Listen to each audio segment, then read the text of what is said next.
my people at Syndicate, you already know. Bad boy, As for the bumpy, Kojo Funds one nada. I'm really in the field, say nada. Plug man up like charger, plus the thing be color like So we're here, Syndicate, Kenny Allstar, the block party. Yeah. The man himself. The first one, dog, man. It's a big occasion. Fam, it's a momentous occasion. I feel good. It's a big occasion. You know, like to bring anything to London ain't easy, and it's been a long process, fam. Yeah, of course. But now man's here, I'm happy, blood. Plus there's Wi-Fi in this room. Fam, there's Wi-Fi backstage. That's a rarity in some of these venues. Bro, listen, big up Camios though, because big up Kamio, those fam, guys. for man to do my first show, we was thinking about the right venue, bro. Yeah. And like there was loads of venues that wanted it, but for some reason Kamio just patterned everything correctly. Straight So I have to big up Kamio and clean Shout out entertainment. Kamio. Shout out Kamio. So they call you Kenny Allstar, Yeah, the voice of the streets. When you I talk, heard. the streets listen. supposedly, Why do you think that is? because I love this culture, fam. Like I really live this, bruv. You know, like where I've come from. Yeah. I've come from the party scene. Yeah, and I grew up on bashment and Afro beats in the clubs. But my first love was always UK music. Hey, rolling around with the gang, rolling around with the squad. It's me and my team, get the fuck out of the squad. Let's go, bang, bang, bang. It's a razor. Boys in blue, what I is Nino. Hey, running from the motherfucking boys in blue, what I is Nino. Hey, the boy gonna come, I got his moving loose, going up and down like a seesaw. What? Ever since I caught them, I see truth. Trust me, I need more. Let's go, bang, bang. Lifestyle gangland. Let's go, bang, bang. Lifestyle gangland. I grew up on pirate sets and fucking stealing mum's tape packs and recording the fucking pirate sets on a Monday and a Thursday night. You know, like that. So I was always, as much as man was in the uni scene and doing other things, like I always loved UK music. So I just used radio as that platform to showcase that while in the clubs I was playing dancehall and other things, you feel me? So it's always been my first love, dog, man. Let's go back to the roots. How did you start DJing? I'm sure you've been asked that question 100 times. Yeah, enough times, fam. But more time, I feel like a broken record when I say it. Now, do you know what it is? I was always a big fan of the culture. Do you know what I mean? Like before I was able to even go into a club, even though I was shit. Like I knew I weren't that very good, but like I always wanted to learn. So around my area we had like this online radio station called Grime Online. And man used to go there after school and do graveyard sets. And don't get twisted, I used to clang. DJs know what clanging is. I wasn't that great when I started, fair enough, but I can admit it. We didn't have Serato that were like a thing. At the time when I started, the first Serato was like SL1, and that was like the baseline equipment to use. So man was using that broken down equipment, proper DJing like 20 man in one room, fam, and I proper loved it from then. So I was trying and I kept on learning, developing the skills. And then to be honest, to cut a long story short, I just never looked back, bro. So I knew I could talk shit. Like all my friends used to say, "Raw, Kenny, man, you can talk for tomorrow." So I was like, "Raw, well, I talk shit. Let me be a radio presenter as well." So makes sense. I was man. So from obviously doing the sets there, I went to the local radio station in the area. That I moved up to like Represent.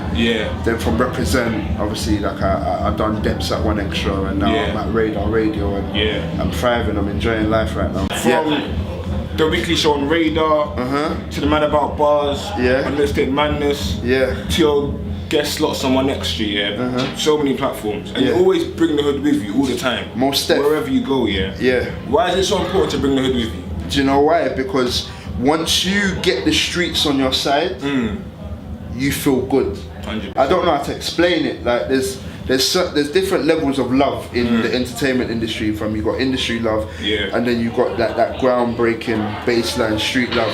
And for me, I always thought to myself that once I get my community on board, and once I get big up the barman with the drink and everything, you get the street on your side, everything else just becomes easy. Like, and you see me, I'm not a flashy individual, bro. Yeah. Like, I'm the type of guy that would like to walk up the road and not have to cover a man's face. And I'm not a flashy guy. Like, I'm a normal guy where I don't wear designer brands. You know what I mean? Like, I'm just a natural guy, and I like people. So I always said to myself that in this world, I'm gonna bring through everyone.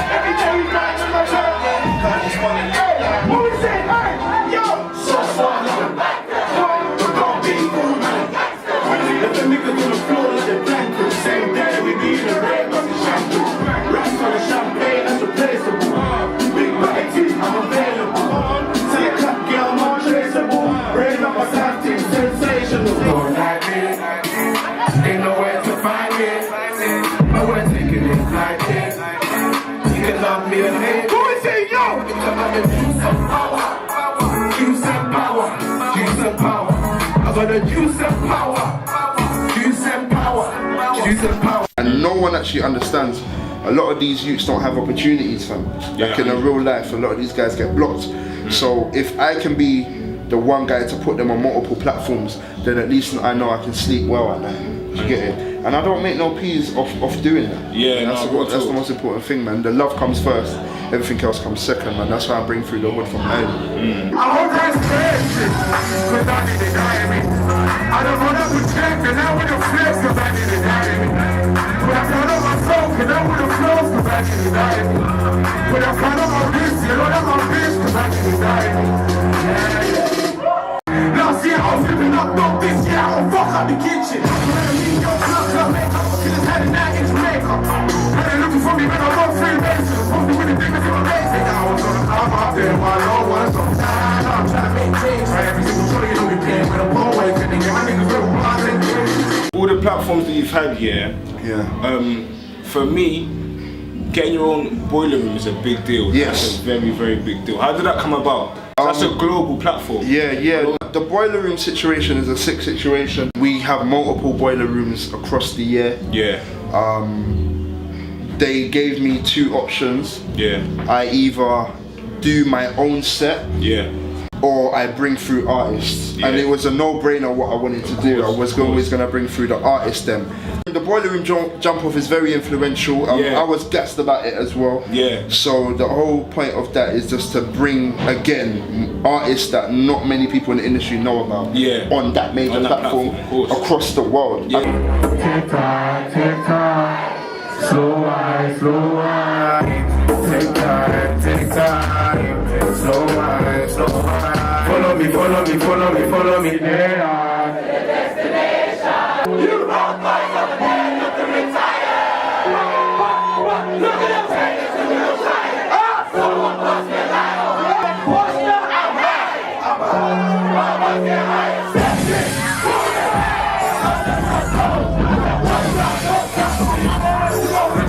I could have easily just done an hour, 2 hour set by myself. But nah, man, it's not fair, innit, man? Just gotta spread the love. So big up Rico Squeeze and big up Harlem Spartans.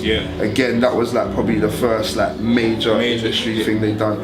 So it was always good to kind of break them on that as well. So. Let's talk about the drill scene. But I try skating in 8-3 miracles, jump to the week. Let's go skirt, but I'm breaks to the rolls like that's when I break man's face. But we can do the blues, we can do the shoes. If I top of missing, I'm a blue story. Ain't got me on my side. Always step 2 when I'm high. Man D road with the untold, man D road with the smoke. Always be with the minutes, we take men down for their figures. That's man down on the names, from day one with some drillers. Get out of prayer, who, what, where? You can take it there, you can take it there. Step man down, board there, couldn't give a fuck about tigers. 2 hands on the door, we're not for all tracks of blindness. We're not for all tracks of blindness. Like for me, like I would call you a pioneer. And if you're not a pioneer, like a gatekeeper to that whole scene. That's a strong statement, a gatekeeper. That's the man that stand at the door like, dog, you ain't coming in, what's your name? Drill is a genre. Why do you think it's so important? Like, do you know what? How important is that as a genre? I love the sound, bruv. I don't know how to explain it, man. You see the producers? There's so many producers to name. Blood, they're just so a different. It's mad because they took the Chirac sound and manipulated it to have our grime influence. And any sound that has our culture with a culture that's so influential in the US music as well. Yeah. Because a lot of the trap music actually came from a lot of the drill sound as well. Like not many people know that the new wave of music still had that kind of style that them man there, Chief Keef and Little Reese and Dirk and Fredo Santana, them man had. Yeah. So when I came across drill in the UK, I was seeing what everyone else was doing and it was sick, but I was always worried as to why ain't no one pushing that sound that much. Yeah. Like when man are doing like the freestyles on the radio, why ain't drill man involved? Yeah.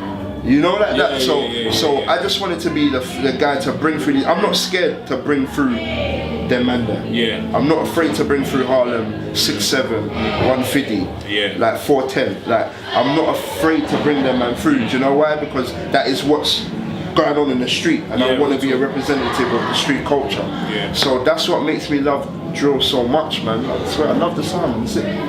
Alright, cool. So let's talk about the album deal that you just signed. Yeah. Because that's crazy, like. Yeah. Blew my mind. Yeah. So who did you sign the deal with? If that can be disclosed. Do you know what? I don't want to actually disclose, but I'll tell you what. The deal made sense. Yeah. Yeah. It made sense. Yeah. Because it was a situation where it's an independent situation, and I'm allowed to bring through anybody in the culture I see fit to bring through. Cool. When maybe in certain majors, they might only want that caliber. Of course. I can't bring that caliber because I want to bring the man from Lewisham who just finished college. Do you get it? Yeah. So it did make sense, and I just wanted to let people know that when the album does drop, it is going to be a big body of work, and it is going to be a good representation of what I stand for, and that is street knowledge. Do you get it? So just know the deal made sense. Or else, if it didn't make sense, would I be smiling as much as I... you've known me since uni, I ain't never smiled so much. Might have to get gold in my teeth so they can see. I'm joking now. What can we expect from the project? Anyone that you mess with and that you rate is bound to be on a project. But do you know what? Is it strictly drill tape? No, it's not going to be a strictly drill tape, but it is going to be street. So everything you can think of that represents the London and the UK street sound, that's how it's going to sound like sonically. I love that. Like, I want people to look at the back of the album cover and look at the names and think, Kenny put that guy with that guy, and he broke down that barrier, that barrier, and that sound. That's all I want, you know. I don't even want man to listen to the CD and think, oh, this is good, like it's bare bangers. I want you to look at the names first and actually dig that the barriers man break down, because artists have egos and they also have their own little perception on how they want their sound to run. But I just want to be able to break down them kind of barriers and show people that raw, with the right voice, man can really show the streets in a good light to the world. So that's where I'm at with that, man. Final question, in terms of a time frame, can you give us a time frame? Like, I don't give us a do you know date, what, my management are here, to be honest, and my management are gonna tell me not to say anything. It is gonna come. When it comes, it'll be ready. Alright, so give me a syndicate exclusive, like a season, Kenny. Like, give me a time, something. Okay. Let the people know. I'll tell you this, right? I've got some big Mad About Bars dropping. That's all I'm gonna say. There's gonna be some big artists in the Mad About Bars. I'll give you a name. This one's gonna be a sick one. When Young Spray's Mad About Bars drop, it's gonna be sick. That's all I'm gonna give you. So Alright, well, there's something. Kenny, my bro, my guy, done on my bro. Love for that. Cool. Alright, cool. Bless up, man. Peace. Big man. Yes. Man, don't talk my rap. Yo, brother, let's have that boss. The money that fool up in here. Take care of the city before I get chopped. Bumbo cut, yeah, don't let it try around. Man, don't talk my rap. My boss, the money that fool up in here. Take care of the city before I get chopped. Bumbo cut, yeah, don't let it try around. Look, PK Humble 4, man, they said he got a movie. I said, bro, I don't want no Xenos, I ain't no juvie. He said, 3-9 bars with a would you want, man, let's do this. Me done taught me at the spot down, so I'ma be there soon. Right now, some of these orders just slap. Keep talking about over my crowd. Oh no, I ain't seen loud. So like young from I kick down doors with the big still I wear all the big bigs now. Man, I really play no games. I know that you heard that I duck man down. Look, big grand busy by my side. Man, I'm tryna take where up boy now. Look, Philly don't play no games. Philly come clean, Philly got loud. Look, man, I keep talking about